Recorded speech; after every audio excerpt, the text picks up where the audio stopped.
6 men in black suits surrounded her mother's grave. Elena froze at the top of the cemetery steps, cheap flowers trembling in her grip. Her mother's plot, always quiet, always forgotten, was occupied. Their polished shoes didn't belong on the cracked path. Their posture screamed military training. They weren't family. They weren't mourners. They were something else entirely. At the center stood a man she'd never seen. Tall, dark-haired, hands in his coat pockets, head slightly bowed, composed like someone who'd never asked permission for anything in his life. Her first thought was irrational but immediate. They've come to repossess the dead. What else is left to take? "Hey!" Her voice cut sharper than intended. "What the hell are you doing at my mother's grave?" Every head turned. The man in the middle was last to look up. When he did, his gaze hit her like something physical. Dark eyes, too focused, studying her the way someone assesses a threat. Sofia Marchetti's daughter. He knew her mother's name without looking at the headstone. Elena's blood went cold. "Who are you?" "Dominic Castellano." The name landed like a punch. She'd seen it in headlines, heard it whispered in her old neighborhood. "Your mother saved my sister's life 10 years ago. I've been paying her hospital bills ever since. The funeral costs, this plot, everything." Elena stopped breathing. The anonymous donor, the burial she couldn't afford, the debt that mysteriously shrank every month. It was him. All of it. "Why?" she whispered. "Because I owed her." He stepped closer. "But that's not why I'm here today." His eyes swept the cemetery perimeter. "Someone else found this grave. Someone who's been watching you.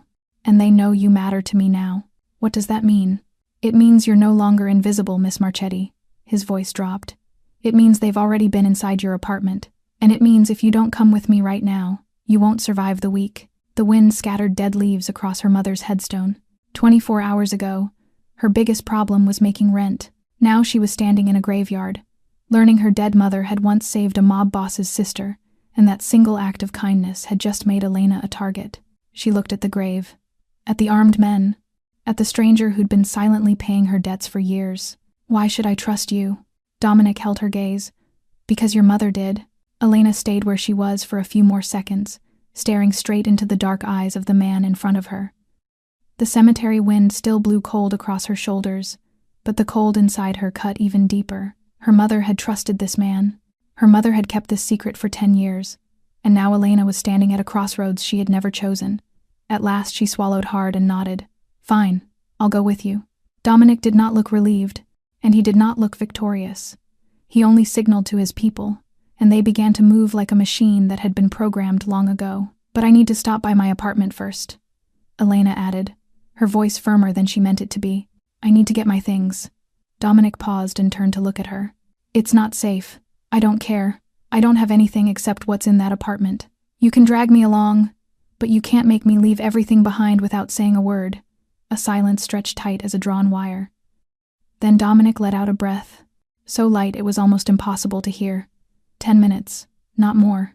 The black SUV carried them through the familiar streets of Queens. Elena sat in the back seat, keeping a gap between herself and Dominic on purpose.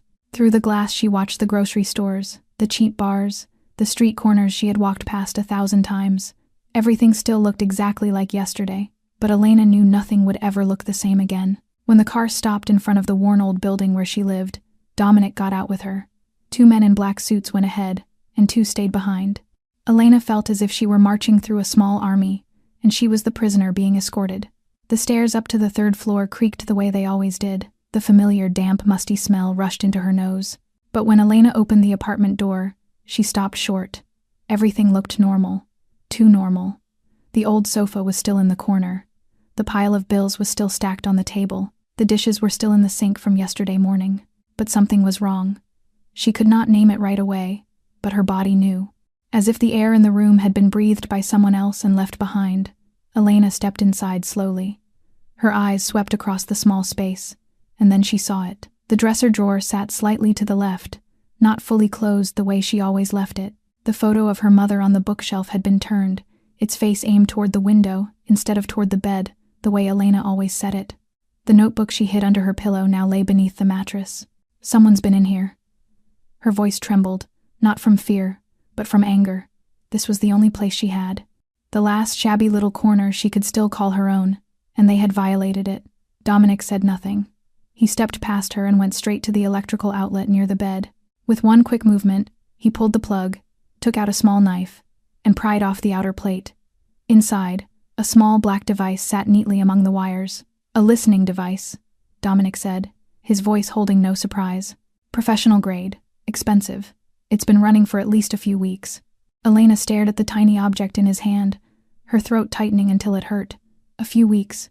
They had heard everything. The sound of her crying late at night when she missed her mother, the phone calls with debt collectors, the moments when she talked to herself because the loneliness was too heavy. Everything. They had heard it all. Why? She asked, her voice strangled. Why would they do this to me? I'm nothing. I don't have anything. Dominic looked at her, and for an instant Elena saw something flicker in his eyes. Not pity, almost guilt. Because they're looking for my weakness, he said. And they think they've found it. The phone in Dominic's pocket vibrated. He answered and listened in silence. Elena watched his face, the way his jaw tightened, the way his eyes darkened like the sky before a storm. Okay, he said into the phone. A single word, then hung up. When he turned back to Elena, all the calm he'd worn before was gone. They know you're here. We have to go. Right now. What? But my things. No time. Dominic took her wrist, not roughly, but with unmistakable finality. Move. Outside the window, an engine roared from the end of the street. Elena barely had time to reach across the bookshelf, snatch her mother's photo, and shove it against her chest under her shirt. Then Dominic pulled her out of the apartment, down the stairs, through a back door she had not even known could be opened. Tires shrieked out on the street, sharp and urgent. Someone shouted in a language she did not understand. Footsteps pounded on the stairs she had just left. Elena sat in the car, her heart hammering wildly, her hand clamped tight around her mother's photo through the fabric of her shirt. 24 hours earlier, she had been an invisible girl, poor and lonely but safe. Now she was running with a mafia boss, leaving behind everything she had ever had. And the only thing she carried with her was her mother's face, smiling from an old frame, as if she were still telling Elena that everything was going to be all right. If you're hooked, smash that like button and subscribe. Trust me, this story's just getting started. The ride lasted nearly an hour, cutting through the familiar streets of Queens before pushing into a stretch of suburbia Elena had never set foot in. She sat in silence, her mother's photo still pressed tight to her chest, eyes turned toward the window without truly seeing anything. Dominic sat beside her, silent too, his phone held to his ear again and again, but he mostly listened, rarely answering. When the car turned onto a road shaded by towering old oak trees, Elena began to understand she was moving into a completely different world. A wrought iron gate more than 10 feet high swung open slowly, and 2 guards nodded in greeting as the SUV passed through. A stone-paved drive curved through a garden trimmed to flawless precision, white rose bushes blooming along both sides, as if welcoming an honored guest. And then the house appeared. No, not a house. A mansion. 3 stories, a gray stone facade, tall, narrow windows like the eyes of some ancient creature watching her. A marble fountain sat in the center of the courtyard, water murmuring as if it had never heard of the chaos beyond these walls. Elena thought of her apartment. Mold-stained walls, stairs that creaked, an outlet hiding a listening device. She had spent 27 years of her life in corners the light had forgotten, and now she was stepping into a place where the light itself seemed designed to fall exactly where it should. The SUV stopped at the front entrance. A man younger than Dominic stepped out, tall and lean, with softly curling black hair, and what caught Elena's attention most was the smile on his mouth, the first smile she had seen since she'd set foot in the cemetery this morning. "So this is the girl who made you mobilize the entire Alpha team just to escort her?" the younger man said, his tone laced with teasing. "Marco." Dominic spoke only one word, but it was both an introduction and a warning. Marco shrugged, completely unfazed. He turned to Elena, the smile still there. "Marco Castellano, little brother of the block of ice standing next to you. Welcome to the happiest house on Long Island." Elena did not know how to respond. She gave a small nod, her lips shaping a greeting that never quite became sound. Marco didn't seem bothered. He only winked at her and stepped aside, clearing the way for Dominic to lead her inside. Inside was even more lavish than out. The polished marble floor reflected the glow of crystal chandeliers. A curving oak staircase rose to the upper level. Oil paintings hung on the walls, Italian landscapes Elena had only ever seen in books. Everything was beautiful. Everything was perfect. and everything made Elena feel as if she were suffocating. A middle-aged woman in uniform guided her up to the second floor, down a long hallway lined with dozens of closed doors. The room meant for Elena was at the very end. It was bigger than her old apartment, a king-size bed dressed in spotless white sheets, deep blue velvet curtains, a mahogany vanity with a gold-framed mirror, a private bathroom lined in marble. Everything was foreign. Nothing belonged to her. "If you need anything, press the button by the bed," the woman said, and then she closed the door behind her. Elena stood in the middle of the room, her mother's photo still in her hand. She looked around at the luxury wrapping itself around her, and the only feeling she could name was the feeling of being a prisoner. This prison was more beautiful than anywhere she had ever lived, but it was still a prison. The door could open, but she knew she could not leave. She set her mother's photo on the nightstand, sat on the edge of the bed, and tried to breathe. Everything had happened too fast. This morning she had been an anonymous girl visiting her mother's grave. Now she was sitting in the mansion of a mafia boss, hunted by people she couldn't even put faces to, over a debt she hadn't known existed. Crying. Elena lifted her head. A child's crying, small and choked, drifted from somewhere out in the hallway. She stood, went to the door, and cracked it open. The corridor was empty, the lights a soft gold. The crying continued, frail as a kitten separated from its mother. Elena didn't know what pushed her to step out. Maybe instinct. Maybe the memory of nights when she had cried like that too, when her mother lay in the hospital, when she was alone in a dark apartment and no one came. She followed the sound past 2 closed doors to a room where light spilled through a door left slightly ajar, and she saw Dominic Castellano, the powerful mafia boss, the man who could order someone killed without blinking, was kneeling on the floor. In front of him was a little girl, about 5 years old, with curly black hair, eyes swollen red, tears streaming down her cheeks. The child wore pajamas printed with stars, both arms locked around Dominic's neck as if she feared he might disappear. "Uncle, I'm scared," the little girl's voice trembled. "I dreamed about monsters." "There are no monsters, Lucia." Dominic's voice was so gentle. Elena almost didn't recognize it. "I'm here. I won't let anyone scare you." He held the child against him, one hand smoothing her hair, the other patting her back in soft, steady beats. The motion was practiced and natural, as if he had done this 100 times. Elena stood there, rooted in place, unable to move. What she was seeing was the opposite of everything she thought she knew about this man, the cold boss, the kind of man who could make people shake with a single look.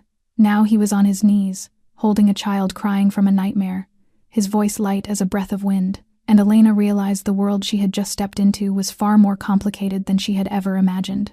Elena could barely sleep that night. The image of Dominic on his knees, holding a crying child, kept replaying in her mind, clashing with everything she thought she knew about him. She lay on a bed larger than anything she had ever owned, staring up at the soaring ceiling, and wondered where she belonged in this chaotic story. By the time the first morning light slipped through the curtains, Elena was already awake, pulling on the same old clothes she had brought and stepping out of her room. The house was quieter than she expected. Her footsteps sounded soft against the wood floor as she went down the stairs, following the smell of coffee toward the kitchen. The kitchen was as big as her entire old apartment, with a marble island and tall leather stools. Marco was sitting there, one hand around a coffee mug, the other scrolling on his phone. He looked up at the sound of her steps, and that familiar smile returned. "You're up early. After a day like yesterday, I figured you'd sleep until noon." Elena didn't answer. She just stood in the kitchen doorway, not sure she was allowed to step inside. Marco seemed to read her thoughts. "Coffee's in that pot. The fridge has everything you need. Don't be shy. This isn't a prison." She walked in, poured herself a cup, then sat on a stool a few steps away from him. Silence stretched for a few minutes, until tiny footsteps sounded in the hallway. Elena turned and saw the little girl from last night standing at the kitchen entrance, black hair mussed, wide eyes fixed on Elena with the wary look of a wild creature meeting a stranger. "Lucia, come in here, sweetheart." Marco waved her over. "Come meet our guest." Lucia didn't move. She stood there, both hands gripping the hem of her pajama top, her gaze drilling into Elena as if trying to decide whether this woman was safe. Elena said nothing. She stayed still, trying to make herself as small and as non-threatening as possible. She remembered that feeling, the feeling of a child who had lost too much and no longer dared to trust anyone. At last, Lucia darted past Elena, climbed onto the stool beside Marco, and pressed herself tight against her uncle. She shot Elena one more glance, then buried her face in Marco's sleeve, refusing to engage. "Don't take it personally," Marco said quietly to Elena. "She doesn't talk to anyone except me and Dominic. It's been 2 years. 2 years?" Marco looked down at the child clinging to him, his voice dropping lower. Lucia's parents were Dominic's sister and her husband, Isabella and Thomas. They died in a car accident 2 years ago. Lucia was in the back seat, watching it happen. She didn't speak a single word for the first 6 months. Elena felt as if someone had punched her in the chest. She looked at the 5-year-old trying to disappear into her uncle's side, and she saw herself 22 years ago. Not a car accident, but still loss, still loneliness, still watching the world collapse when you were too young to understand why. Dominic took her in immediately, Marco went on. He canceled every meeting, every deal, for the first 3 months just to stay with Lucia. That's the only time I've ever seen him step away from work for anything. Elena thought of last night. Dominic kneeling, holding a crying child, his voice so gentle she hadn't recognized it. Now she understood. That wasn't an unusual moment. That was every night for the past 2 years. Lucia shifted in Marco's lap, her head peeking out from his sleeve. She looked at Elena again, still wary, but with a thin thread of curiosity now. "Who are you?" Her voice was as small as wind chimes, and it was the first time she had spoken to Elena. "My name is Elena." Lucia tilted her head, studying Elena for a few seconds more. Then she asked something that made Elena go still. "Did you lose your mom too? Uncle Dom said your mom was a good person." Marco looked at Elena, his expression caught between surprise and worry, as if afraid that question would hurt her. But Elena didn't hurt. Or rather, she had been hurting for so long it had become part of her. She set her coffee down, stood, and walked closer to Lucia. The child didn't flinch the way Elena feared. She only looked up, those wide eyes like 2 glossy dark chestnuts, waiting. Elena knelt so she was level with her. "Yes," she said softly. "My mom is gone. 2 years ago, just like your parents." Lucia blinked. "Are you sad?" "Yes, every day.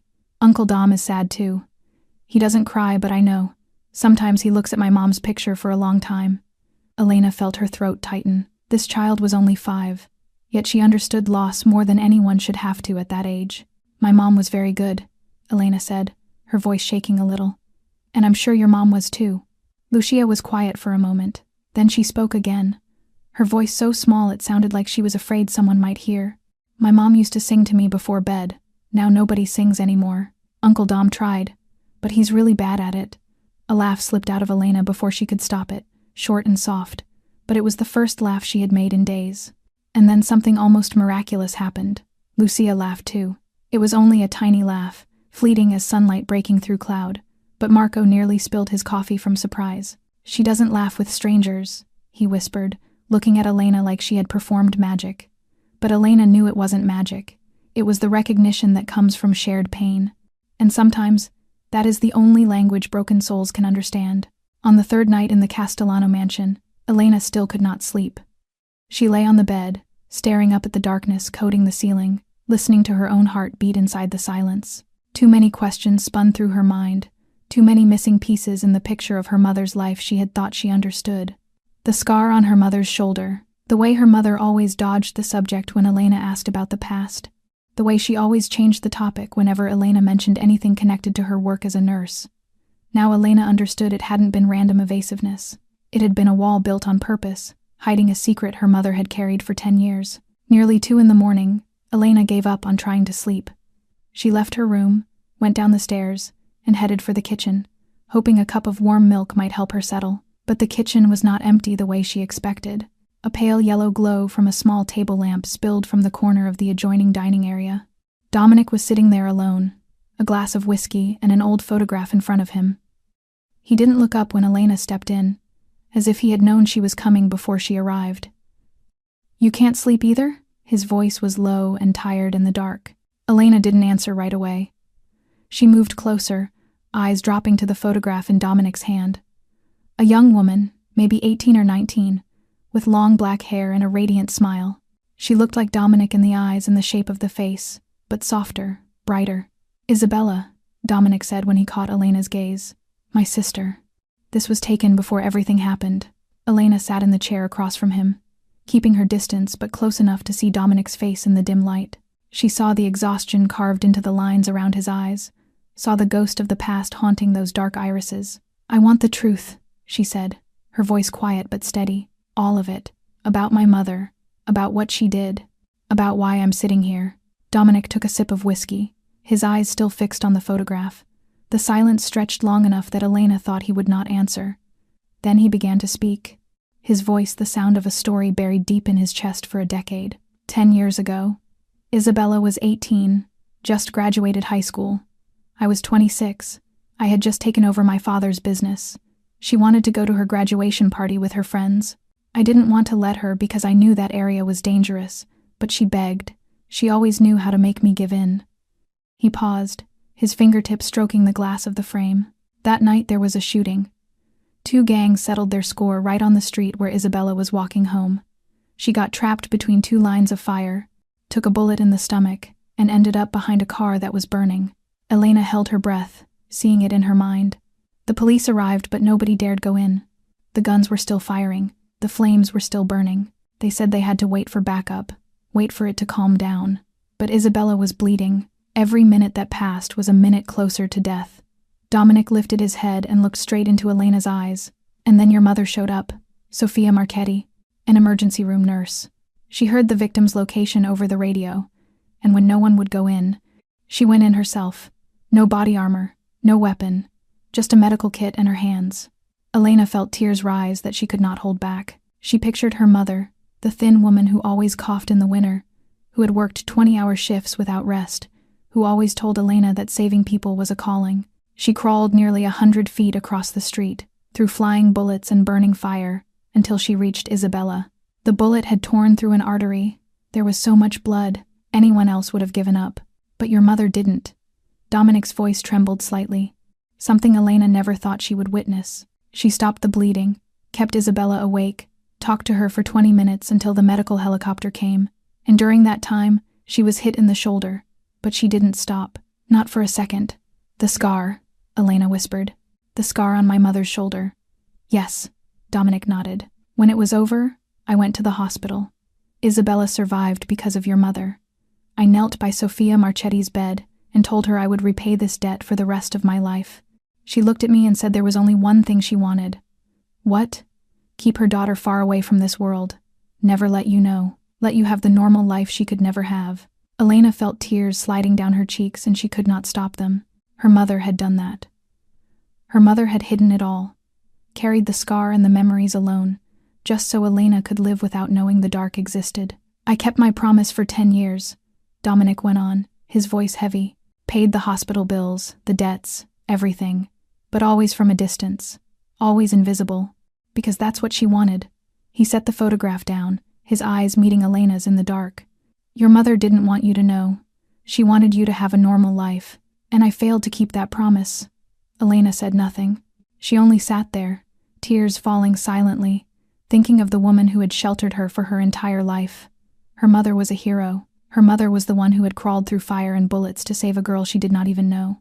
And her mother had taken that secret to the grave, only so Elena would not have to live in the fear her mother had known far too well.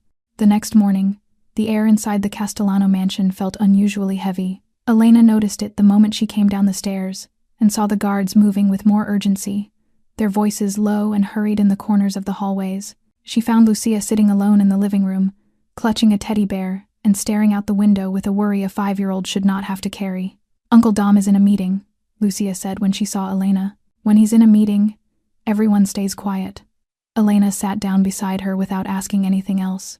She simply sat there, and somehow her presence made Lucia inch closer, resting her head against Elena's shoulder as if searching for warmth. Nearly an hour later, the door to Dominic's study opened. Marco stepped out first, his face tight, the usual smile gone. Behind him was Dominic, and Elena saw the change immediately.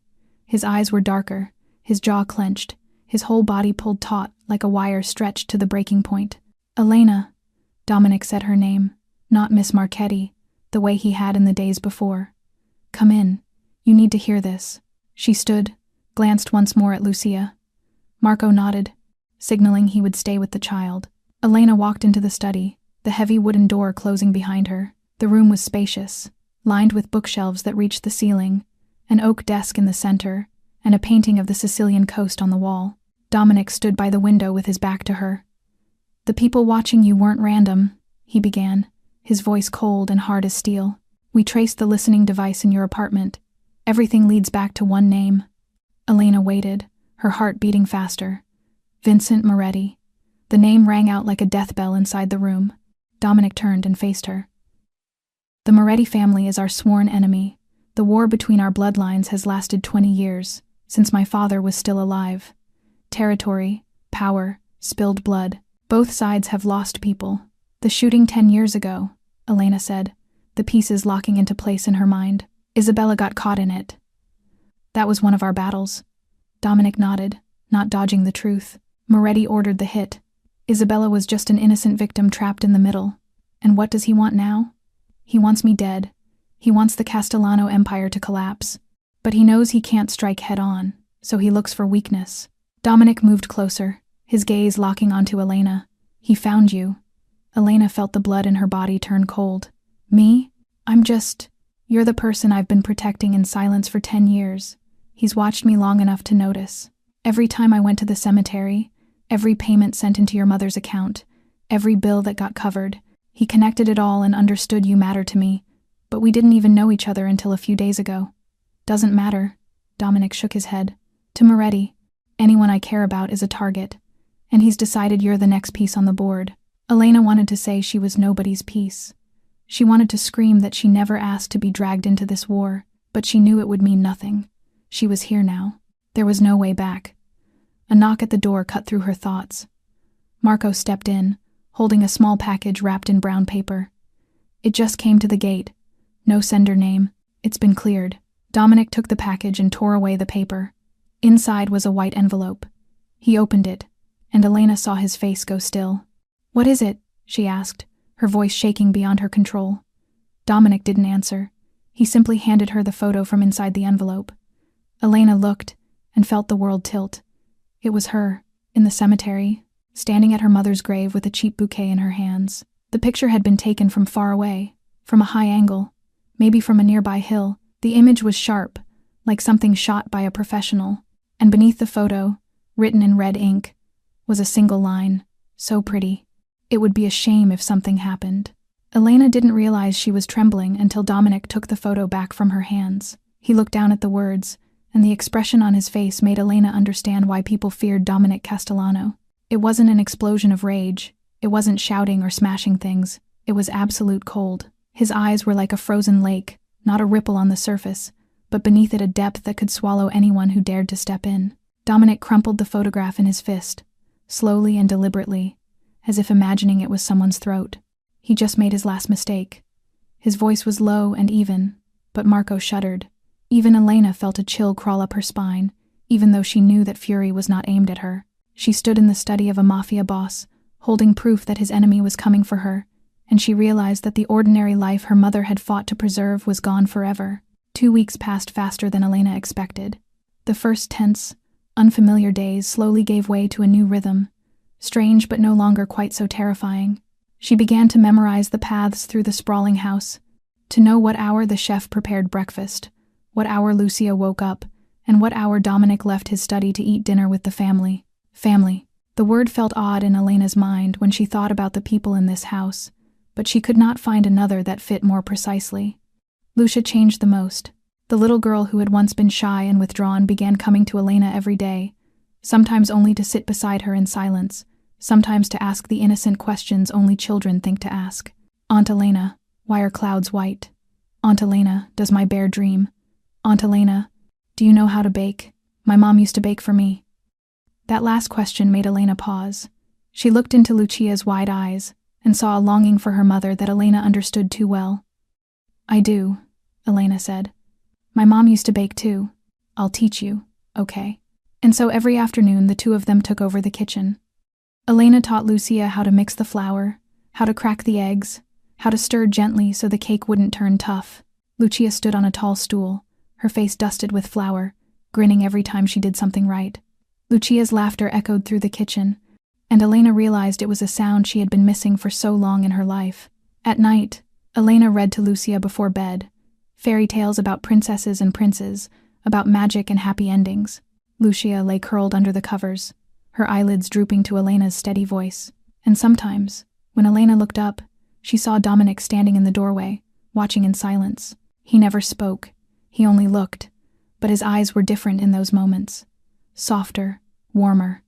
A week ago, Lucia called her Aunt Lena for the first time. There was no warning, no special reason. Lucia was just drawing, and all at once she said, "Aunt Lena, look at my picture." Elena froze for a few seconds. Her throat tightened, and she had to turn her face away so Lucia would not see her eyes go red. Marco teased her afterward. "You've officially been promoted. Welcome to the Castellano family." And then there was Dominic. Elena did not know what to call what was happening between them. There were no declarations, no obvious romantic gestures, only small moments, delicate as a spider's web, easy to shatter if someone touched them too hard. Like the morning before last, when she handed him a cup of coffee and their hands brushed. Only a second, but Elena felt as if she'd been shocked. Dominic paused too, his gaze meeting hers, and in that instant time seemed to stop. Then he took the coffee, nodded his thanks, and walked away. But Elena saw the way he clenched his other hand, as if he were holding something back, like last night, when she was reading alone in the living room and Dominic came in. He sat in the chair across from her, said nothing, only worked through a stack of papers in his hands. They sat like that for 2 hours, each in their own world, and yet somehow the silence was not uncomfortable at all. It was comfortable, natural, as if they had been doing this all their lives. Elena began to think that maybe she belonged here. Maybe this was where life had brought her after all the loss and suffering. Maybe her mother had guided her to this place, in her own way. But that night, everything changed. Elena woke at midnight, thirsty. She stepped into the hallway, intending to go down to the kitchen, but she stopped when she heard voices drifting from Dominic's study. The door was slightly open, light spilling out in a strip of yellow across the wooden floor. "I don't care whether he has a family or not," Dominic's voice carried, cold as ice. "He knows too much. He's a threat. Deal with it." Elena stood frozen in place. Deal with it. She knew what that meant in this world.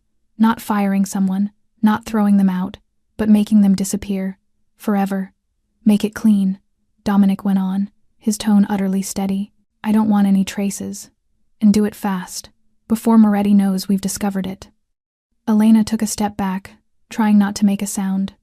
Her heart hammered wildly in her chest, her blood turning cold in her veins. This was the man who had held Lucia when she cried, the man who had looked at Elena with gentleness in the bright kitchen that morning, the man she had started to think maybe was not as terrible as this world painted him. But the voice in that study held no gentleness at all. Only steel and ice. Only a killing order given as if he were deciding what to eat for dinner. Elena turned back to her room, closed the door, pressed her back to the cold wood, and tried to breathe. She had forgotten. In these 2 weeks, between Lucia's laughter and Dominic's looks, she had forgotten the truth. He was a mafia boss. He ordered people killed. He was not a prince in a fairy tale, and she was living under the roof of a murderer. Elena could not sleep that night. She lay staring at the ceiling until the first light of dawn slipped through the curtains, and she decided she could not keep pretending nothing had happened. She needed answers. She needed to look that man in the eye and hear him admit the truth. That morning she did not go down to the kitchen the way she usually did. She waited until Lucia had finished eating and Marco had taken her to school on the grounds, and only then did she walk to Dominic's study. She knocked once, did not wait for permission, and pushed the door wide open. Dominic was seated behind his desk, papers spread before him, the phone pinned to his shoulder. When he saw Elena step in, something shifted in his gaze, a flicker of surprise that vanished almost as soon as it appeared. "I'll call you back," he said into the phone, then hung up. "Elena, what is it? Deal with it." She repeated the words, her voice shaking, but not from fear.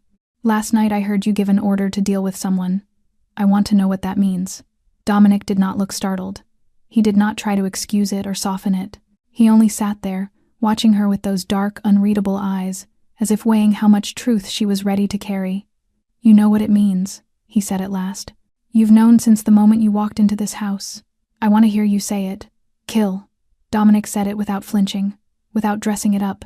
"I order people killed. That's what I do when it's necessary." Elena felt as if someone had punched her in the stomach, even though she had known the answer before she asked. But hearing him say it, admitting it with that calm certainty, still hit like a shock. "So what am I doing here?" she asked, her bitterness rising. living under the roof of a killer, eating at the same table with you, teaching Lucia to bake as if this is some normal family.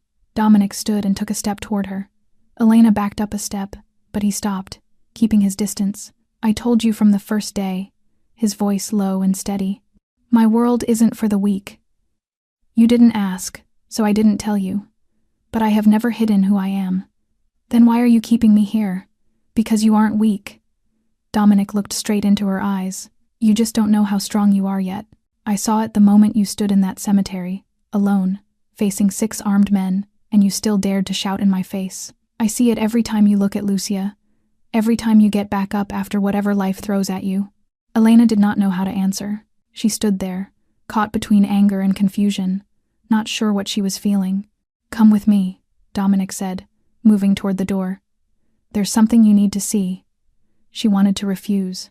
She wanted to say she did not want to see anything more from his dark world, but her feet still followed, as if her body no longer listened to reason. Dominic led her to a small room at the far end of the basement hallway. Inside was a large monitor, and a man Elena did not recognize sat at a computer. Show her the file, Dominic ordered. The man nodded and typed a few keys. The screen filled with the image and information of a middle-aged man, ordinary-looking, nothing remarkable about him at first glance. This is the man I ordered dealt with last night, Dominic said. Elena stared at the file, and nausea rose in her throat. Human trafficking, a child abduction network. More than 20 documented victims, most of them girls under the age of 10. Pictures of the victims appeared, small faces, frightened eyes. Beside them were photos of children who had been rescued, thin, bruised, their expressions hollow. The police can't touch him, Dominic went on. He has protection, good lawyers, money to buy silence. But I'm not bound by the law. Elena could not speak. She only looked at the screen, at those children's faces, and felt the black and white world she had trusted breaking apart beneath her feet. I'm not a good man, Dominic said, with no hint of pleading. I've killed people. I will kill again. But I have principles. I don't touch innocent women and children. I don't deal drugs or traffic people, and anyone who does that in my territory will pay. He turned to look at her. I'm not asking you to forgive me. I'm not asking you to accept me. I only want you to understand, this world is not as simple as you think. Not everyone called a monster feeds on the innocent, and not everyone in an expensive suit is an angel. Elena stayed silent for a long time. She thought about the children on the screen, about Lucia, about her mother, the woman who had run into bullets and fire to save a stranger. She looked at Dominic, the man with blood on his hands who had still repaid his debt to her mother in silence for 10 years. I don't forgive you, she said at last, her voice soft but clear. I don't know if I ever can, but I understand. And she looked at him differently. Not a fairy tale prince, not a monster, just a man in the dark, trying to hold on to what remained of his humanity through principles he had set for himself alone. After the confrontation in that basement room, something shifted between Elena and Dominic in a way that was hard to describe. Not closer, exactly, but no longer held apart by that wary distance from before. They were like two people who had seen each other's darkness and decided it was not enough to make them turn away. Elena no longer startled when Dominic walked into a room. Dominic no longer kept that rigid space between them when he was near her. Their looks lingered longer. Their silences became comfortable instead of suffocating, and Elena realized she was waiting for those moments, even if she did not dare admit it. On the 5th night after that conversation, a storm slammed down on Long Island without a single warning. Rain hammered the windows like 1,000 impatient fingers. Wind shrieked through the seams of the house like the sigh of a giant. And then the power went out, drowning the entire mansion in darkness. Elena was in the living room when everything dropped into black. She heard a small scream from upstairs and knew at once it was Lucia. She ran up the staircase in the dark, one hand sliding along the banister, her heart racing. But when she reached Lucia's room, Dominic was already there. He had the little girl in his arms, Lucia clinging to his neck, her face buried in his shoulder, her whole body trembling. Thunder, Dominic said when he saw Elena. She's been afraid of thunder since she was small. Isabella was too. Elena nodded without speaking. She followed them downstairs, where Marco and a few guards were lighting candles. The flames threw a flickering glow that danced across the walls, casting jumping shadows like ghosts throughout the enormous living room. They sat on the sofa, Lucia still refusing to let go of Dominic. But when Elena sat beside them, Lucia slowly shifted until half her body lay in Dominic's lap and half leaned into Elena, as if she needed both of them to feel safe.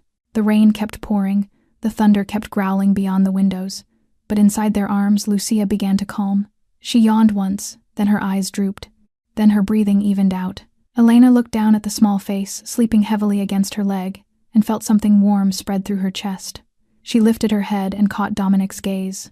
He was looking at her and at Lucia, and the expression on his face made Elena forget how to breathe. The usual coldness was gone.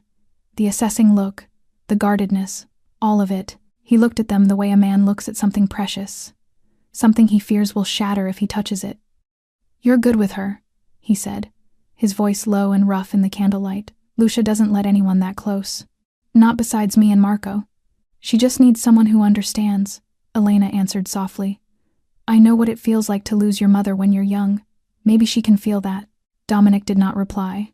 He only kept watching her with a look Elena did not dare try to interpret. Outside, the storm began to ease, the rain turning from a roar into a whisper, but the power still had not returned, and no one wanted to move. Lucia slept so deeply she did not stir when Elena rose carefully and lifted her into her arms. "I'll take her back to her room," she said. Dominic nodded, but he stood as well and followed Elena up the stairs. They said nothing the whole way, only the soft sound of footsteps and Lucia's steady breathing. Elena laid the little girl in bed, pulled the blanket up, kissed her forehead. Lucia shifted, her lips moving around a word that sounded like "mom," and then she sank back into sleep. When Elena stepped into the hallway, Dominic was waiting. He leaned against the wall, the candlelight from a nearby room throwing his shadow long across the wooden floor. In that light he looked softer, more human, no longer a terrifying mafia boss, but a tired man trying to carry the whole world on his shoulders. "You make this house feel like a family," he said, his voice low as if afraid to wake someone. "It's been a long time since I've had that. Since Isabella died, since my father died. This house has only been a place to live, not a place to come home to." Elena stood facing him, only a few steps apart. Her heart beat so fast she thought he might hear it. "I'm not doing anything special," she said. "You are," Dominic replied, stepping closer. "You look at Lucia like she matters. You look at Marco like he isn't the brother of a criminal. And you look at me." He stopped, standing right in front of her, close enough that Elena could smell whiskey and sandalwood on him. "You look at me like I'm still a person." Elena did not step back. She did not know whether she was brave or insane, but she stayed where she was, looking up into those dark eyes, feeling as if she stood at the edge of a cliff. Dominic lifted his hand and touched her cheek, light as a passing breath. His fingers were warm and a little rough, and Elena felt a jolt shoot through her from the place he touched. Then he bent down. The kiss came slowly, more like a question than a declaration. His mouth brushed hers, gentle, hesitant, as if giving her a chance to pull away. But Elena did not pull away. She answered him, her hand resting against his chest, feeling his heartbeat thundering beneath the cloth. The kiss lasted only a few seconds, but to Elena it felt like an entire lifetime. When they parted, they were both breathing hard. Elena looked into Dominic's eyes and saw something there she had never seen in him before, hope and fear. "This is a mistake," she whispered, her voice trembling. Dominic did not take his eyes from her. "Maybe," he said, "but I don't want to be right." A week after that kiss in the hallway, Elena felt as if she were living inside a dream she was afraid to wake from. She and Dominic did not talk about what had happened, did not trade promises or make any grand declarations. They simply let it unfold on its own, the way water finds its way downhill, the lingering looks across the breakfast table, fingers brushing when a coffee cup changed hands.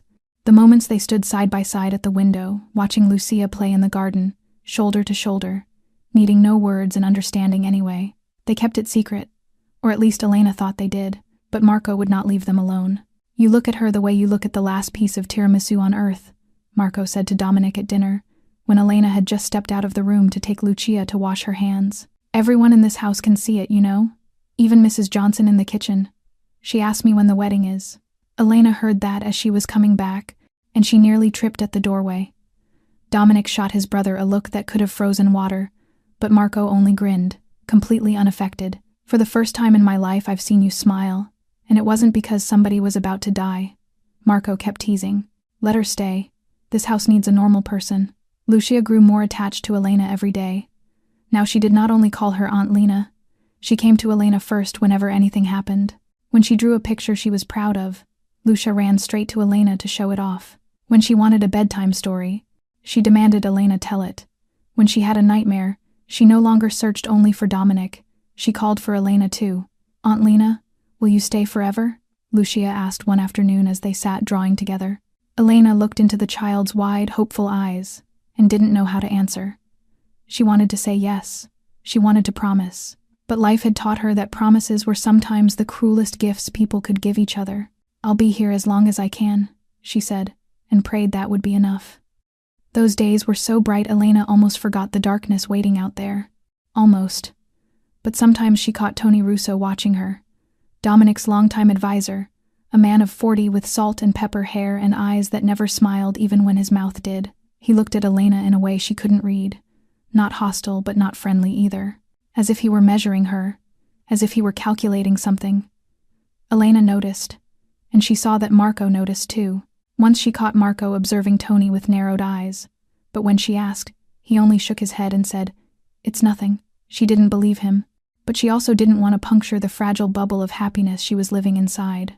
That night, Dominic found Elena on the balcony. He stood beside her, the two of them looking out at the garden washed in moonlight. "When this is settled," he said, his voice gentler than usual, "I'll take you and Lucia to the ocean. A week. No guards, no meetings, nothing. Just the three of us." Elena turned to look at him, and saw in his eyes a simple wish he might never have dared to want before. "I'd like that," she said, and she meant it. She believed his promise. She believed in the future he was sketching in the air. She believed that maybe, after everything, she had finally found where she belonged. She should not have believed. At 3 a.m, Elena woke up thirsty. She lay still for a moment, staring at the ceiling in the dark, then decided to go down to the kitchen instead of trying to fall asleep again. The hallway was black and silent, only the soft sound of her footsteps on the wood floor. Elena had grown used to this house, to every shadowed corner and every passageway, so she didn't need to turn on a light to find her way down. She poured herself a glass of water and drank slowly, letting the quiet of late night settle into her bones. At this hour, the mansion no longer felt like a cold fortress, but like an ordinary home where the people she loved were sleeping peacefully. She set the glass down and turned to go back upstairs, and that was when she heard voices drifting from the west hallway. Tony Russo's voice. Elena didn't know what made her stop instead of walking on. Maybe instinct. Maybe the memory of the unreadable looks she had caught from him over the past week. Maybe the way Marco had watched Tony with suspicion and never explained. She moved quietly toward the voice, the water glass still in her hand. Tony's office was at the end of the corridor. The door cracked open, a weak light spilling out in a thin stripe of yellow across the floor. Elena stopped outside, her back against the wall, her heartbeat quickening. "She sleeps on the second floor, last room at the end of the east hall." Tony's voice was low and urgent. "No guard posted at night.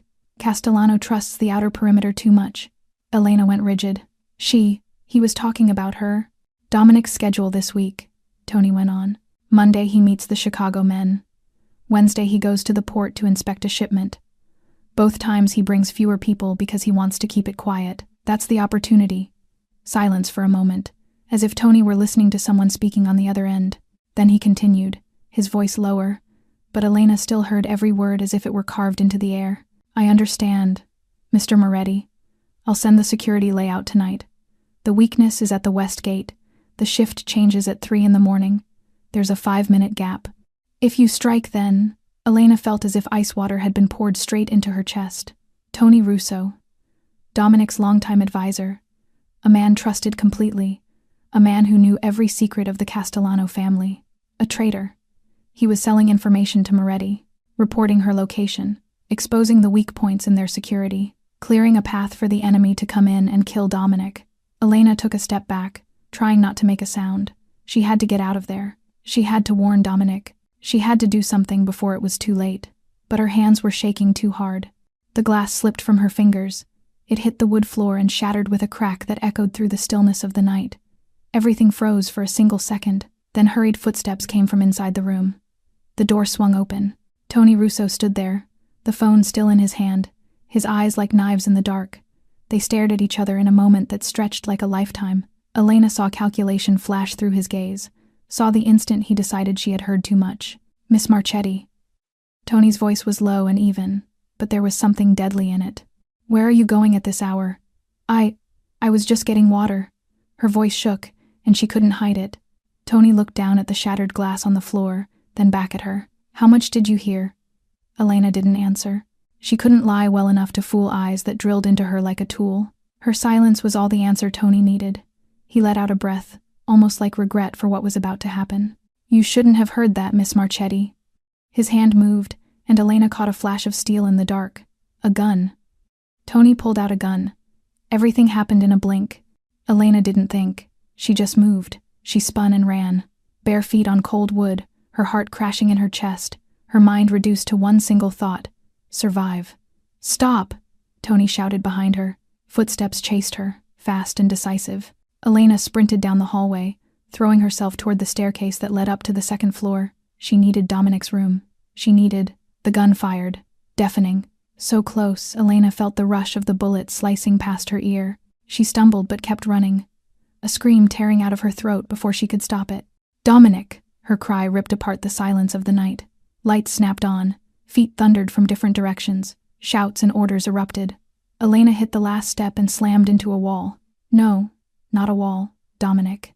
He stood there, hair mussed, eyes sharp as blades, a gun already in his hand even though only seconds ago he had been asleep. Elena!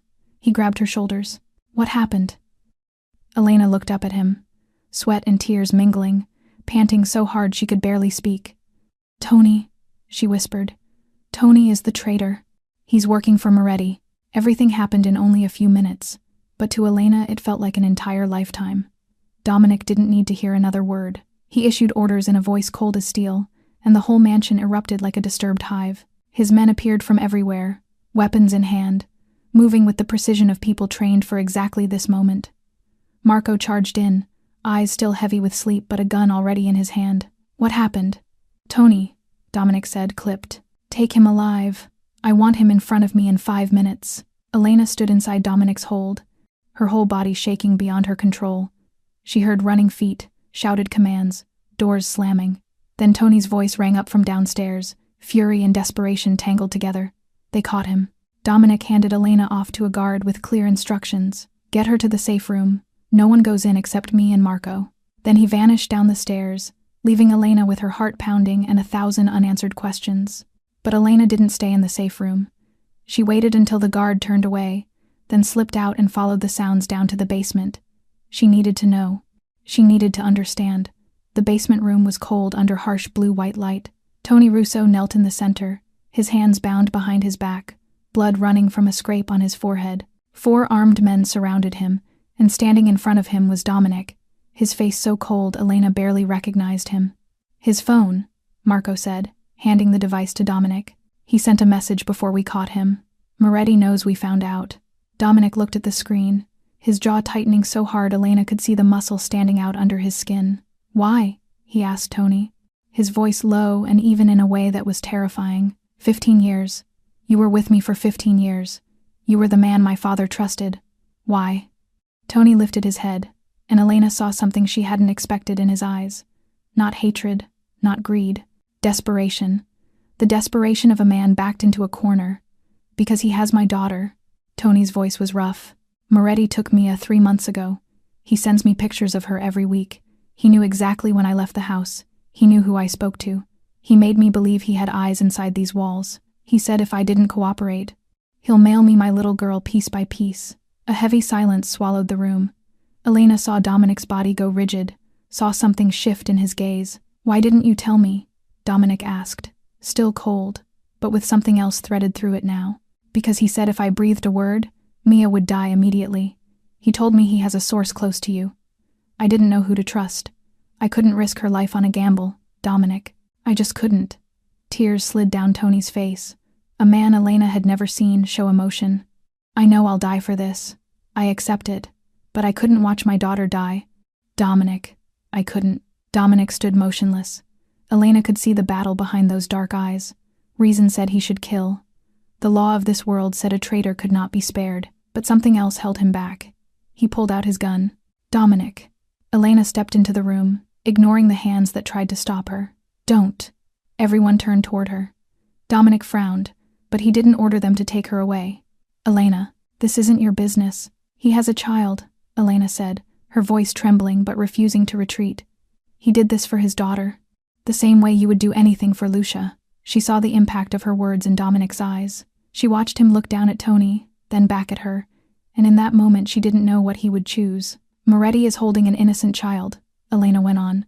If you kill Tony, that girl will die, and you won't be any different from Moretti. The silence stretched. The room seemed to stop breathing. Then Dominic lowered the gun. Marco, he said, his voice tired. Find Tony's daughter. Use every resource we have.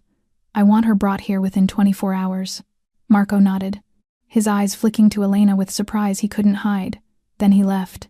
Dominic turned back to Tony. You'll live, not because you deserve it, but because she's right. But you have to disappear, leave the country, and never come back. If I see your face again, no one will be able to save you. Tony nodded, tears still falling. Thank you, he whispered. Don't thank me, Dominic said. Thank her. Dominic's men led Tony away. The room slowly emptied until only the two of them remained. Dominic turned to Elena, his expression so complicated she couldn't read it. You just saved his life, he said. A man who nearly got you killed. Elena met his gaze without flinching. I just showed you that you don't have to be a monster. Not all the time. Not with everyone. Dominic was silent for a long moment. Then he stepped closer, lifted his hand to her cheek, his fingers trembling in a way Elena had never seen from him before. You make me want to be better, he murmured. I don't know what that means in this world, but you make me want to try.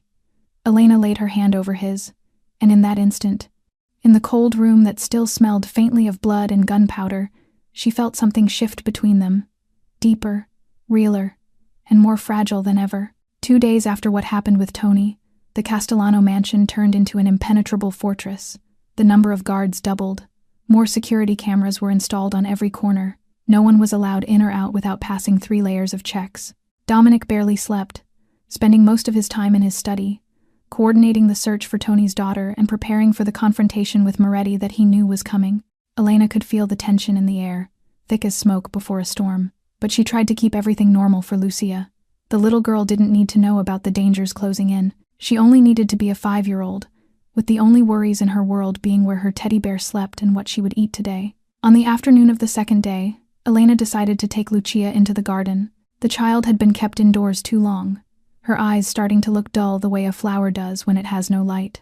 The garden sat inside the estate grounds, enclosed by high walls and a security system, supposed to be the safest place of all. 4 guards followed them, spread to the 4 corners of the garden, their eyes constantly sweeping the surroundings. Elena sat on a stone bench near the fountain, watching Lucia chase a yellow butterfly.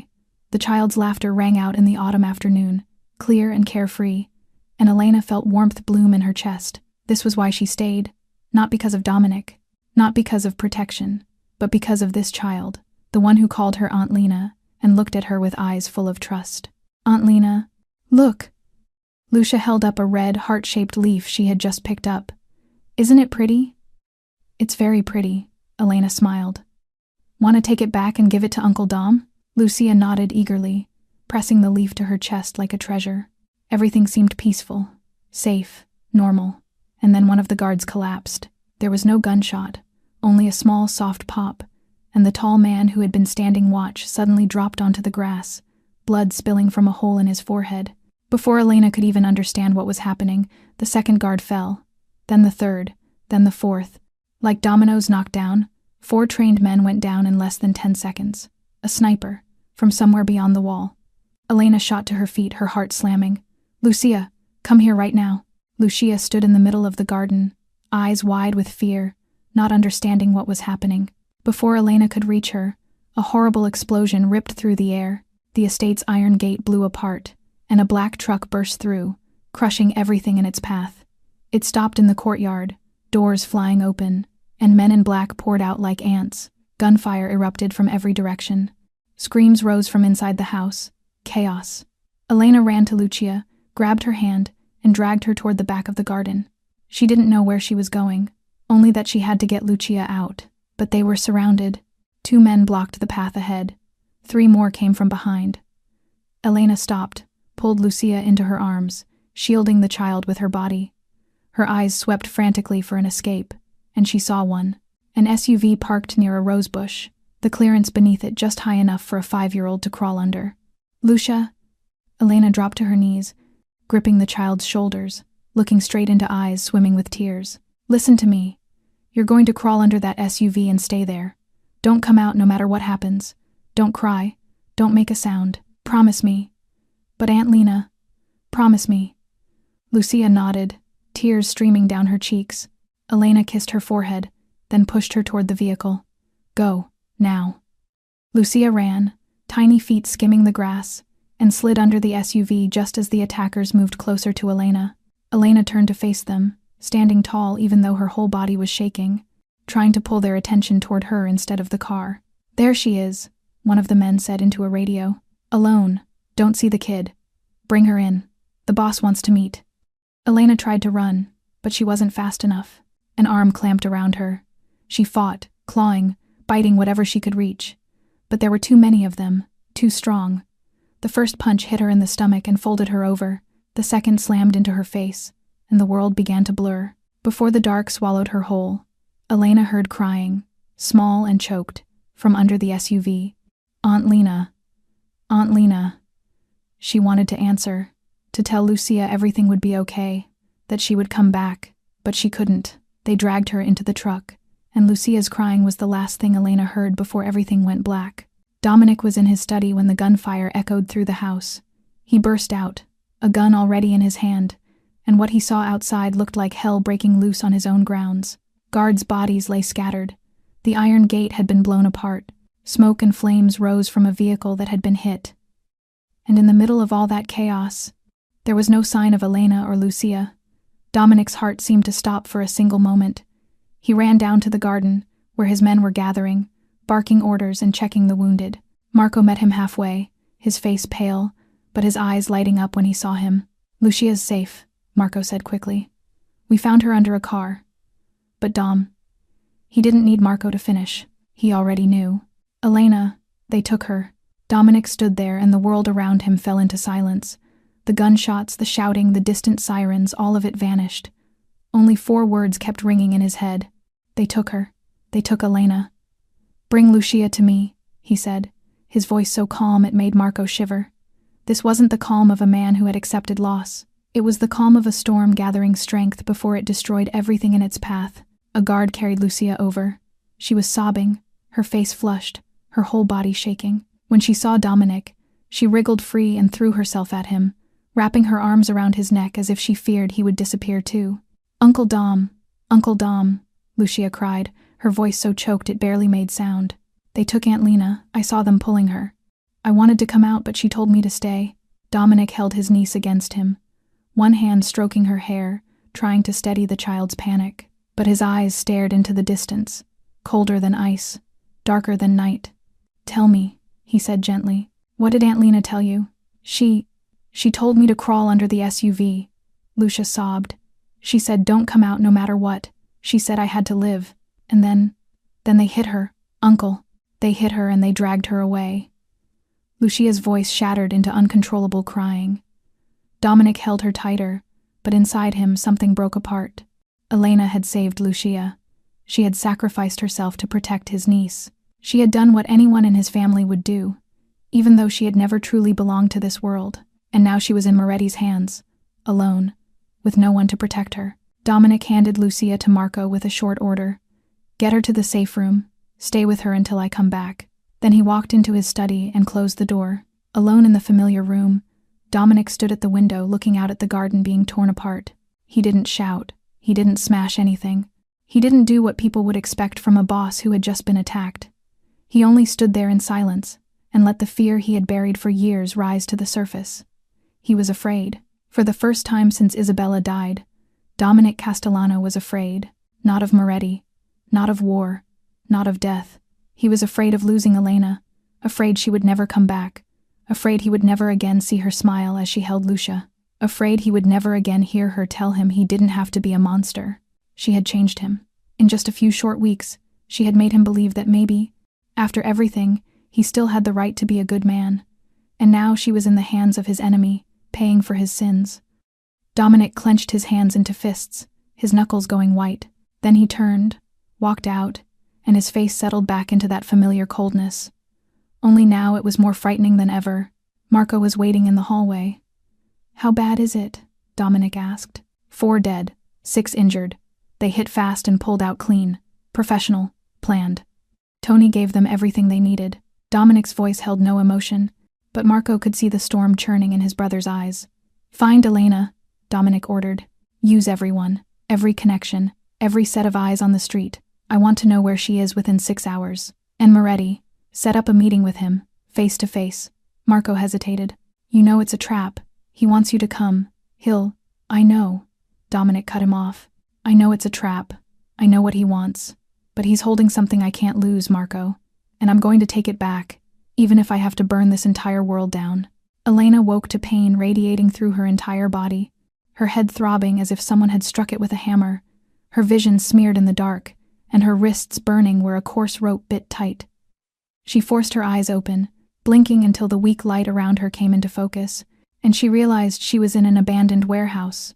Old brick walls stained with damp, a rusted tin roof broken in places to show patches of dull gray sky, the air thick with the stench of motor oil and dust, and she was seated on a wooden chair with her hands bound behind her back and her ankles tied to the legs, the rope tightening cruelly when she tried to wrench free, until it cut into her skin and blood seeped, wetting her wrists. Around her stood 4 or 5 men in black, guns held ready, faces blank and cold as if she were nothing more than an object, and none of them spoke. They simply waited. Then footsteps sounded from farther off, slow and even, each step measured as if planned, and a man emerged from the shadows, and Elena understood at once he was the one at the center of it all. Vincent Moretti, about 45 years old, salt and pepper hair combed neatly back, an expensive gray suit without a wrinkle, polished leather shoes catching the dim light, a face handsome in the way of a wealthy gentleman with ice blue eyes and a permanent courteous smile, yet danger coiled beneath that refinement like a snake wearing beautiful skin, patient, poised to strike. He said at last that she was finally awake, and offered a smooth apology for the roughness of his men, explaining they could be overly enthusiastic. Elena gave him no answer, only held his gaze, chin lifted despite the ache in every limb. He asked if she knew why she was here, drew a chair close, and sat across from her as if he had all the time in the world. Elena rasped that she was bait, that he wanted to use her to lure Dominic in, and Moretti clapped softly like a teacher praising a student, saying she was smart and he liked smart people, telling her she was correct, that Castellano would come to save her, and when he did, Moretti would end this 20-year war once and for all. Elena asked if he thought she would beg, if he expected tears and pleading, promises to do anything, and Moretti tilted his head, amusement glittering, asking whether she was not afraid to die. Elena told him she had watched her mother die day after day for 2 years, had sat beside the bed and watched her grow thinner, weaker, suffering minute by minute until there was nothing left to take, and asked if he thought he was frightening, because he was not even a small part of what she had already endured. The silence that followed stretched heavy, and when Moretti looked at her again it was different, the contempt or indifference replaced by something like recognition, even respect, flickering in those cold blue eyes before he laughed. A soft sound that chilled Elena more than any threat. He said she was like her mother, Sofia Marchetti, and began to circle her chair the way a predator circles prey, saying Sofia had stared into the mouth of a gun without blinking, that even with blood soaking her shoulder she had not trembled. Elena went rigid, and Moretti asked if she believed he knew her mother, then stopped in front of her with a smile colder than ice, and said he had been there on that fateful night, the night her mother crawled into bullets and fire to save the Castellano brat. Elena felt as if a fist had slammed into her chest as Moretti asked if she thought it had been a random shooting, because no, he said slowly, as if savoring every word. It had been an assassination. He had ordered Isabella Castellano killed to send a message to Dominic, and that 18-year-old girl was supposed to die that night. Elena could not breathe, and Moretti continued that then her mother appeared, an emergency nurse nobody knew, crawling through gunfire and flames, rescuing his target right in front of him, his men shooting her, but she did not stop. She saved Isabella and ruined his perfect plan, and tears slid down Elena's cheeks as she understood the scar on her mother's shoulder had not been a stray bullet. Moretti had tried to kill her. He said he searched for Sofia afterward, hungry for revenge, but Castellano protected her too well, and then she died of illness before he could do anything, and he bent down until he was face to face with Elena and said fate was truly cruel, that the daughter of the woman who had destroyed his plan 10 years ago was now sitting here in front of him, and this time no one would save her. Elena stared into those ice-blue eyes and understood at last that her mother had not only saved Isabella, she had stepped between Moretti and his target, blocked the design of a Mafia boss, paid with a bullet in her shoulder and a life spent in hiding afterward. And now Elena was standing where her mother once stood, between Moretti and the people she loved. 6 hours later, Dominic stood in front of an abandoned warehouse in the suburbs of New Jersey, alone.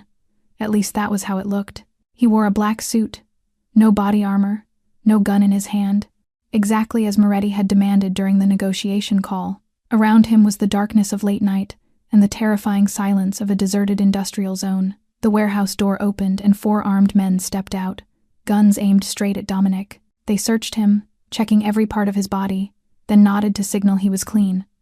"The boss is waiting," one of them said, his voice cold as a machine. Dominic followed them inside, his eyes sweeping quickly across the space. The warehouse was wide and empty, weak industrial lights hanging from the high ceiling. In the center was Elena, still tied to a chair, her face bruised, her lips split, but her eyes still bright when she saw him. And beside her, a hand resting on her shoulder like an owner on his property, stood Vincent Moretti, Castellano. Moretti smiled, triumph undisguised. "So you finally came. I have to say, this girl matters to you more than I thought. You even came alone, unarmed, exactly as I asked." Dominic did not answer. He only looked at Elena, and in the instant their eyes met, she saw what Moretti did not, the cold calculation behind the calm. "She has nothing to do with the war between us," Dominic said, his voice level. "Let her go. Whatever you want, I will negotiate." "Negotiate?" Moretti laughed out loud. "You are not in a position to negotiate, Castellano. You came here alone, without a gun, surrounded by 20 of my men. You came here to die, not to negotiate. Then why don't you kill me?" Dominic took 1 step forward, as calm as if he were out for a walk. "Or do you want to talk first?" Moretti frowned, disliking his opponent's tone. Something was wrong, but he could not name what. "You think you can play with me?" He pulled a gun and aimed it at Dominic's head. "You think this is a game?" At that exact moment, everything dropped into darkness. The power cut. The entire warehouse went pitch black in a single instant. Then guns fired, not one shot but a barrage from every direction, ripping the dark apart with flashes and deafening thunder. Screams rose, glass shattered as the high windows were smashed, footsteps pounded and bodies fell. Marco led the assault team charging in through the west door. 15 men fully equipped, wearing night vision goggles, moving like ghosts through the dark. They had surrounded the warehouse before Dominic walked in, waiting for the signal, and that signal was Dominic getting close enough to Elena to shield her when the chaos began. Dominic did not wait. The moment the lights went out, he moved, lunging straight toward Elena by instinct and by memory of where she sat. One of Moretti's men blocked him, and Dominic dropped him with a punch to the throat. A second rushed in, and Dominic tore the gun from his hand, turned, and fired back. Cold, precise, brutal. This was the Dominic Castellano the underworld feared, not the man who held his niece when she cried, not the man who kissed Elena in a dark hallway, but the Mafia boss who had built an empire on the blood and bones of his enemies. He fought through the warehouse, stepping past the bodies of men who went down, his eyes fixed on only one target, Elena. When he reached her, emergency lights snapped on, throwing a ghostly red over everything. Bodies lay scattered. Marco's men were taking control, capturing whoever was still alive, dealing with anyone who resisted. But Moretti had been faster. He stood behind Elena, one hand locked around her throat, the other pressing a gun to her temple. His eyes were wild under the red light, like an animal driven into a corner. "Stop!" Moretti shouted, his voice stripped of its polite disguise. "One more step and she dies." Dominic stopped 5 steps away. The gun in his hand was aimed straight at Moretti, but Moretti was using Elena as cover, and there was no clean shot. "Put the gun down," Moretti ordered. "Tell your men to back off. If not, I will blow her head open right in front of you." Elena looked at Dominic, and fear was no longer in her eyes. She had been afraid enough in her life. She had watched her mother die, had lost everything, had been dragged into this world without a choice. Now she had nothing left to fear except losing him. "Dominic," she said, her voice strangely calm. "Don't."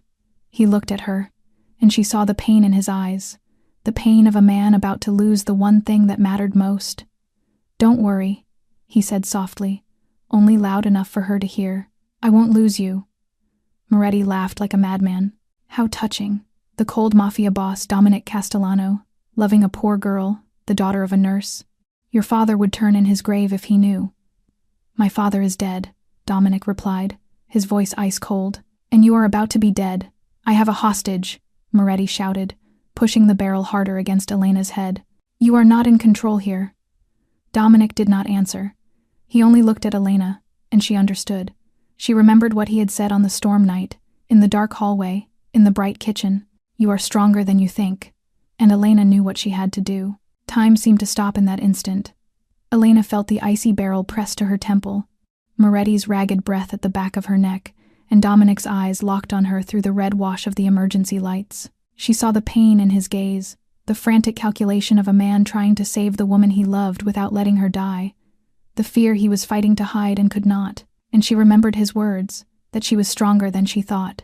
She had been strong. She had been strong all her life without realizing it, strong enough to watch her mother die day after day and still wake up every morning, strong enough to face strangers in a cemetery, strong enough to step into this world and not collapse. And she would be strong now. Moretti was focused on Dominic, the gun still at Elena's head, but his attention fixed on the enemy in front of him, and that was his mistake. Elena did not wait.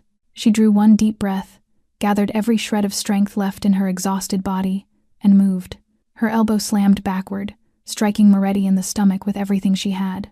He doubled over in shock, his gun hand jerking off target for the fraction of a second she needed. Elena twisted to the left and dropped to the ground, slipping out of the line of fire, and Dominic fired. One shot, only one. The crack split the warehouse like thunder, and Moretti went down.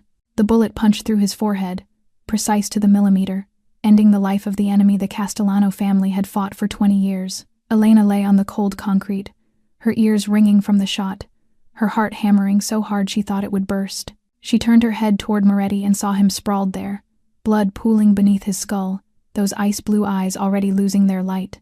But his mouth still moved. Elena crawled closer, not knowing what drove her, maybe instinct, maybe the need to hear the final words of the man who had shattered her mother's life. "Your mother," Moretti whispered, blood bubbling at the corner of his mouth. "She should have died that night. I didn't miss. I didn't shoot wide." His eyes bored into Elena as if he wanted to drag his hatred into the grave. "I aimed for her heart." She turned. The bullet hit her shoulder. Then those blue eyes went empty, and Vincent Moretti died with a bitter smile on his lips. Elena sat there, frozen, tears sliding down her cheeks without her noticing. The scar on her mother's shoulder. Her mother had always said it was an accident, a stray bullet in the chaos, but it wasn't. Moretti had aimed for her mother's heart. Her mother had turned to shield Isabella, and the bullet had dropped into her shoulder. Her mother had almost died not because of bad luck, but because she chose to save someone. "Elena." Dominic's voice was close, and she felt his hands on her shoulders, pulling her into his arms. He held her so tightly she could barely breathe, but she did not want him to let go. "Are you hurt?" he asked, and she heard something in his voice she had never heard before. Trembling, fear. "Are you hurt? Elena, look at me. Are you hurt?" She lifted her head and looked into his eyes. Those dark eyes were wet, and his hands were shaking as he brushed her hair back, checked the bruises on her face, held her as if she might vanish the moment he released her. "I'm okay," she said, her voice raw. "I'm okay." Dominic didn't answer. He only held her tighter, his face buried in her hair, and Elena felt her shoulder grow damp. The cold Mafia boss, the man who could kill without blinking, was crying in her arms. "I thought I lost you," he whispered, his voice breaking apart. "I thought I was too late. I thought—" "You weren't too late," Elena said, her arms around his back. "You came. I'm here. I'm not going anywhere." Around them, Marco and Dominic's men were securing the scene, checking Moretti's body, taking prisoners. But for Elena and Dominic, the world no longer existed. There was only the two of them, holding each other in blood and gun smoke, beside the corpse of an enemy and the wreckage of a 20-year war. The war was over. Moretti was dead. The debt Elena's mother created 10 years ago had finally been repaid in a way no one could have imagined. And in the middle of all that chaos, Elena understood something. She was no longer the nameless poor girl standing at her mother's grave. She was the one who had saved herself, the one who had stood up in the dark, the one who had found a family in the last place she ever expected, and she would never let that go. The drive home felt like the longest stretch of time Elena had ever lived through. She sat in Dominic's lap, her head against his shoulder, her whole body aching. Yet she didn't want to let go of his warmth for even a second. He held her the entire way, one hand smoothing her hair, his mouth murmuring words she couldn't quite make out but knew were meant to steady her. When the car stopped in front of the Castellano mansion, Elena saw every window blazing with light. Dominic's men stood along the drive, nodding as they passed, but no one spoke. They all knew what had happened. They all knew the war was over. The family doctor was waiting in the living room. He examined the bruises on Elena's face, bandaged the rope cuts on her wrists, gave her pain medicine and antibiotics. Through it all, Dominic stood close, his eyes never leaving her, as if she might disappear if he blinked. "She needs rest," the doctor said when he finished. "No serious injuries, but her body is exhausted. A few days of staying still and she'll recover." Dominic nodded, but before he could say anything, small footsteps pattered on the stairs. "Aunt Lena." Lucia barreled down like a tiny storm, black hair wild, eyes red from crying. Marco hurried after her, trying to stop her, but no one could stop Lucia now. She ran straight into Elena, wrapping her arms around her with all the strength a 5-year-old could summon, sobbing against her chest. "You promised," Lucia cried, her voice so choked it barely formed words. "You promised you wouldn't disappear. I waited so long. I was scared you wouldn't come back like my mom and dad." Elena felt her heart crack. She dropped to her knees and pulled Lucia close, letting her own tears spill into the child's hair. "I'm sorry," she whispered. "I'm sorry I scared you. But I'm back. I'm not going anywhere. Promise. I promise." Lucia clung tighter, her face pressed into Elena's neck, her whole little body trembling. Elena lifted her eyes to Dominic standing above them and saw him watching the two of them with an expression she could not put into words. That night, no one wanted to be alone. Lucia refused to go back to her own room, holding on to Elena as if she feared she would vanish in the dark. In the end, the three of them lay on the large bed in Dominic's room, Lucia in the middle, Elena on the left, Dominic on the right. Lucia slept hard between them, one hand holding Elena's, one hand holding Dominic's, as if she believed both of them would leave if she let go. In the darkness, over the sleeping child's body, Dominic reached across and took Elena's hand. Their fingers laced together, warm and certain. "You risked your life for Lucia," he whispered, only loud enough for Elena to hear. "You hid her and let them take you. You could have died." "I know," Elena said, tightening her grip on his hand. "But I couldn't let them take her. I couldn't." "Why?" Elena was quiet for a moment, thinking about that question. Why had she been willing to die for a child who wasn't her blood?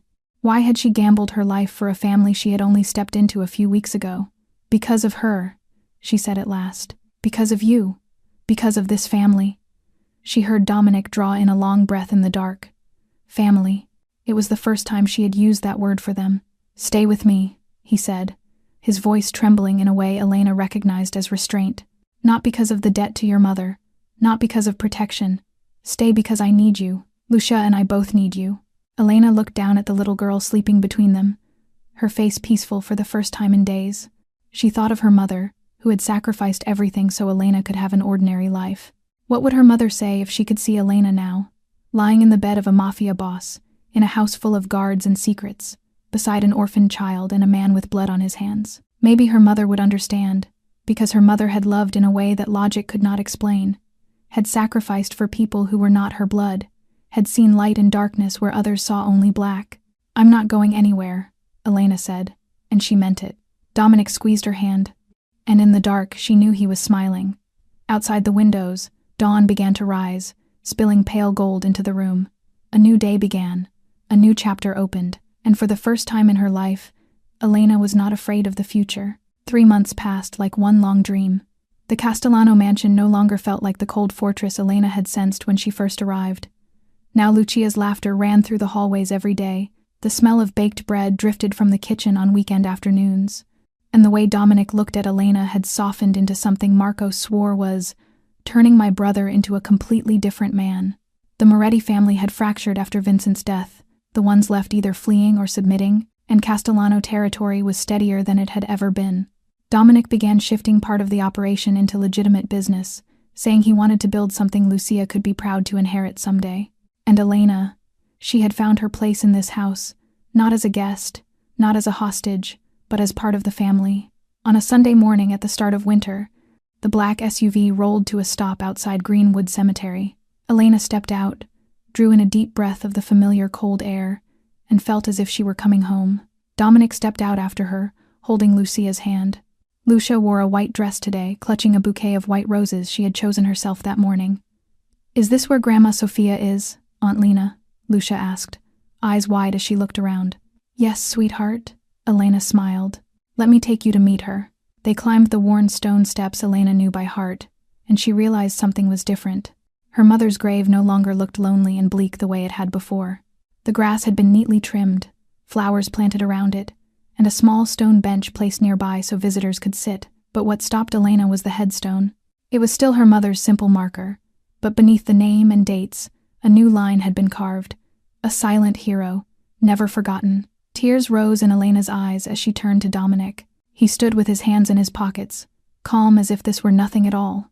"When did you do this?" she asked, her voice thick. "Last month. When you were away. I came here alone," he shrugged. "Your mother deserved to be remembered the right way." Elena could not speak. She only stepped forward, knelt at her mother's grave, and let the tears fall freely.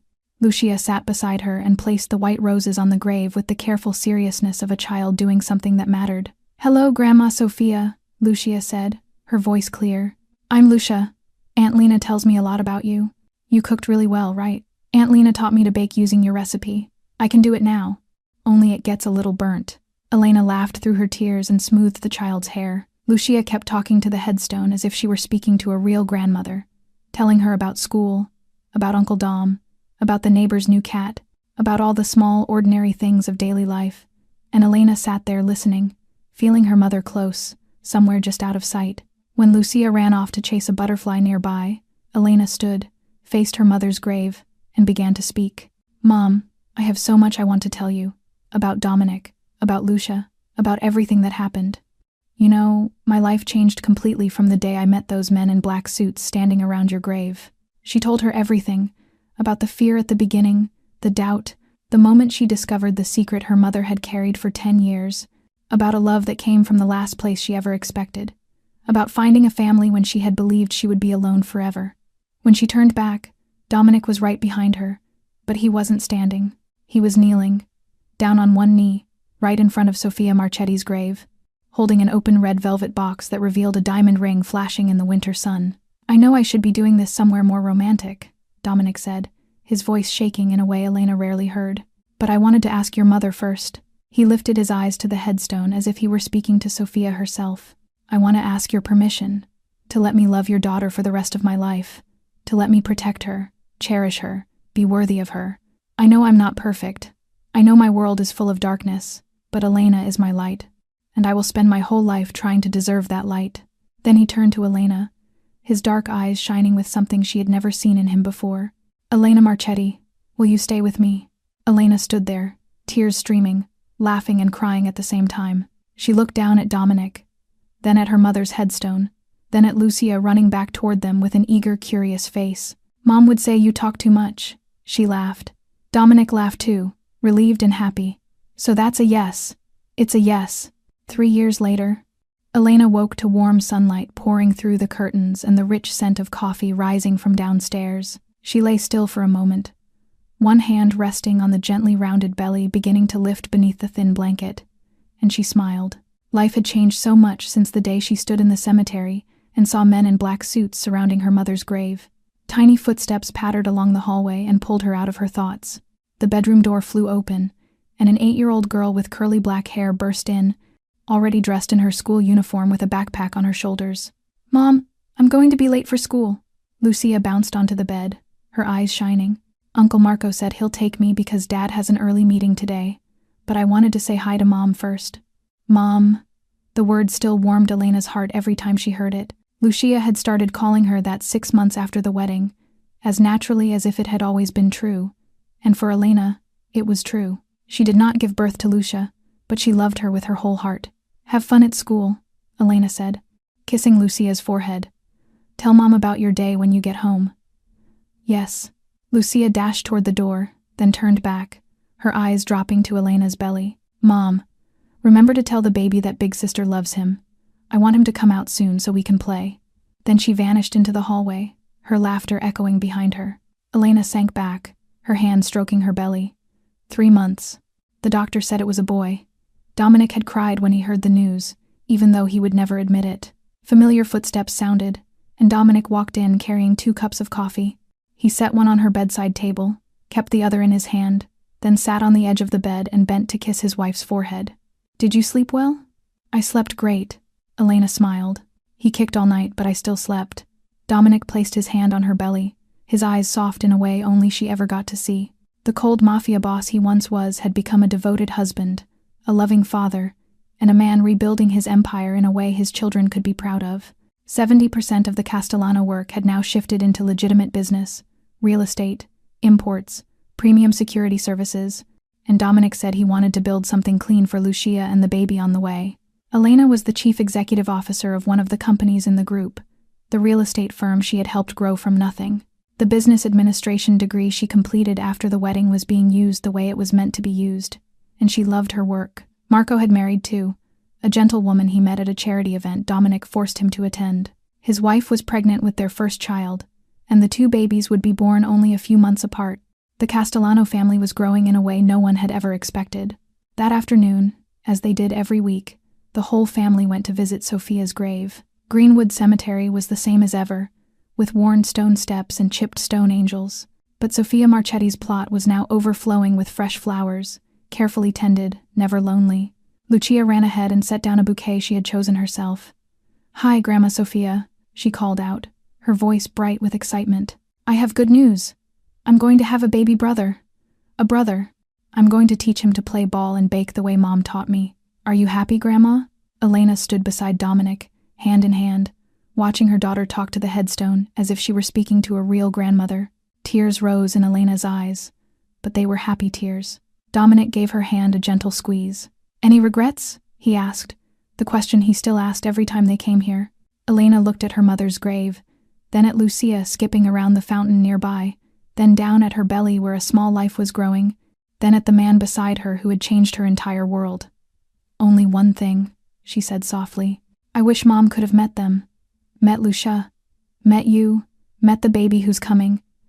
She would have loved them so much." Dominic pulled her into his arms and kissed the top of her head.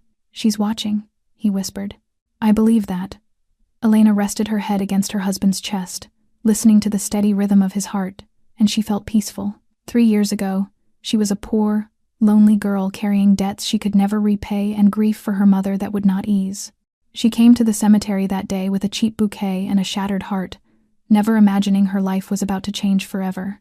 She found men in black suits standing around her mother's grave. She found a mafia boss paying a silent debt. She found an orphaned little girl who needed love, and she found home. A poor girl found men in black suits standing around her mother's grave, and she also found family. This story reminds us that sometimes love comes from the places we least expect. That family is not only blood, but the people who choose to stay with one another through the storms. That the kindness we plant today can bloom into a miracle for the people we love years later, and that it is never too late to find where you belong. If this story touched your heart, please press the like button and share the video with people who love romantic emotional stories. Do not forget to subscribe to the channel and turn on notifications so you do not miss the most engaging videos every day. How do you feel about this story? Did it make you think of something in your real life? Please share your feelings in the comments below. We truly look forward to hearing the thoughts from deep within your hearts. Thank you for watching until the very last minute. We wish all of you watching this video good health, a joyful life, and peaceful happy days always. Goodbye, and see you again in the next stories.